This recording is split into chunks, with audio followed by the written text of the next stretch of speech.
ब्रह्म वागादि से अतीत और अनुपास्य है। यदा चान भयोदितम येन वागभ्योदते तदैव ब्रह्म तव विधिम नेदम यदि दमुपासते। जो वाणी से प्रकाशित नहीं है किंतु जिससे वाणी प्रकाशित है, यानी कि मैं ब्रह्म के बारे में नहीं बता सकता हूं, पर ब्रह्म ने इस वाणी को प्रकाशित किया हुआ है। जो वाणी से प्रकाशित नहीं है किंतु जिससे वाणी प्रकाशित है, उसी को तू ब्रह्म जान। जिस इस देश काल वंचिन वस्तु की लोक उपासना करता है वह ब्रह्म नहीं है। यदाचा इत्यादि मंत्रों का उल्लेख आत्म तत्व की दृढ़ प्रतीति के लिए किया गया है, वह विदित से भिन्न है, ऐसा जो शास्त्र का तात्पर्य है इस ब्राह्मण ग्रंथ ने ऊपर कहा है, उसकी पुष्टि के लिए ही ये यद्वाचा इत्यादि मंत्र पढ़े जाते हैं।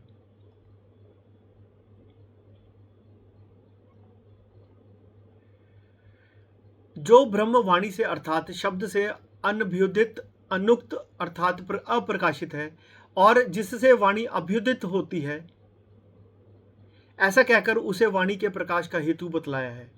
जिससे वाणी प्रकाशित होती है, ऐसा कहकर वाणी के अभिधान उच्चारण के अभिधेय वाच्य को प्रकाशित करने में ब्रह्म को हेतु बतलाया है। यानी कि समझो मैं बोल रहा हूँ ना, वो वाणी नहीं बोल रही, वो पीछे से कहीं ब्रह्म ही बोल रहा है। अर्थात यह दिखलाया है कि वाणी में जो अर्थ का अभिव्यक्चित करने का सामर्थ्य है वह ब्रह्म का ही है। ऊपर लोग किसी के प्रेरणा से इस वाणी को बोलते हैं। इस प्रश्न के उत्तर में जो वाणी का वाणी है इत्यादि कहा भी जा चुका है, तू उसी को ब्रह्म जान। यह आगम ब्रह्म का अविषय रूप से बुद्धि में बिठाने के लिए है, जो वाणी को प्रकट नहीं होता बल्कि वाणी के प्रकाशित होने का हेतु है। इस कथन से ब्रह्म का अविषय तत्व सिद्ध हुआ करता है।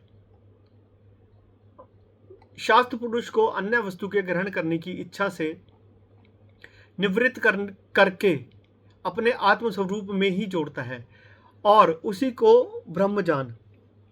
इस वाक्य द्वारा वह उसे अन्य प्रयत्न से उपरत करता है तथा नेदम यदि दभु पासते, इस कथन से भी ब्रह्म का उपास्यत्व निषेध करने के कारण वह अन्य सब ओर से उसे निवृत्त करता है।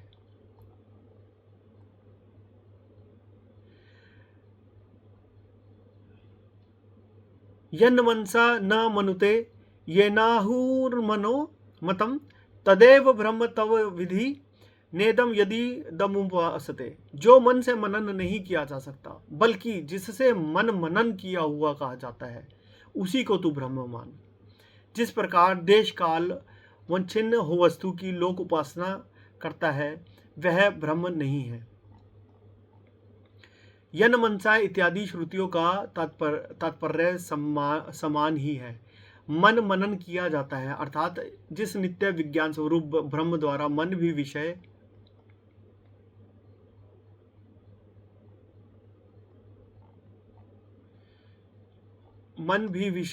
एक सेकंड, यहाँ पे थोड़ा सा ना गड़बड़ हो गया, मैं मिक्स कर गया शायद। मन भी विषय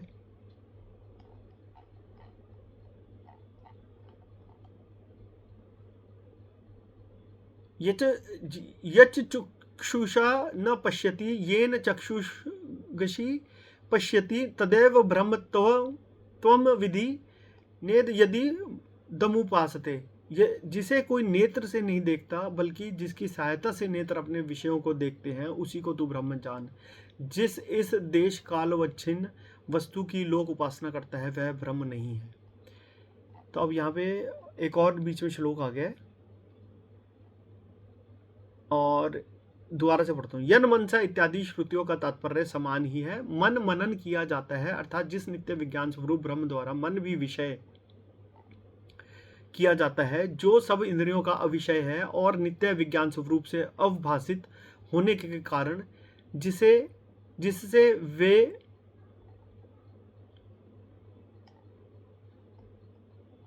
सभी इंद्रियां अपने व्यापार और विषयों के सहित अवभाषित होती हैं। यह इन मंत्रों का तात्पर्य है। ठीक है, अब यहाँ पे दो और आ गया मंत्र। ठीक है, यच्छोत्रेण न शृणोति येन श्रोत्र मिदग श्रुतम तदेव ब्रह्म तव विधि नेदम यदि दमुपासते। जिसे कोई कान से नहीं सुनता बल्कि जिससे यह श्रोत्रेंद्रिय सुनी जाती है, उसी को तू ब्रह्म जान। जिस प्रकार देश काल वंचिन वस्तु की लोग उपासना करते हैं वह ब्रह्म नहीं है। ठीक है, फिर अगला है यथा प्राणेन न प्रणीति येन प्राण प्रणीयते तदेव ब्रह्मत्व विधिम नेदम यदि दमुपासते। जो नासिकार अंध्रस्थ जो नासिका अरंध्रस्थ प्राण के द्वारा विषय नहीं किया जाता बल्कि जिससे प्राण अपने विषयों की ओर जाता है, उसी को तू ब्रह्म जान। जिस प्रकार देश काल वंचिन वस्तु की लोग उपासना करता है वह ब्रह्म नहीं है। अब इसका वाक्य भाष्य पढ़ते हैं। यदि इंद्रियां अपने व्यापार और विषयों के सहित अवभाषित होती हैं, यह इन मंत्रों का तात्पर्य है, तथा क्षेत्रज्ञ संपूर्ण क्षेत्र को प्रकाशित करता है। यहाँ पर ना खंड 1 खत्म हो गया। ठीक है, अब मैं अगली जो वीडियो बनाऊंगा ना उसमें आपको खंड 1 के जो मेन आइडियाज थे ना उसके बारे में क्रक्स दूंगा आपको। ठीक है, राधे राधे।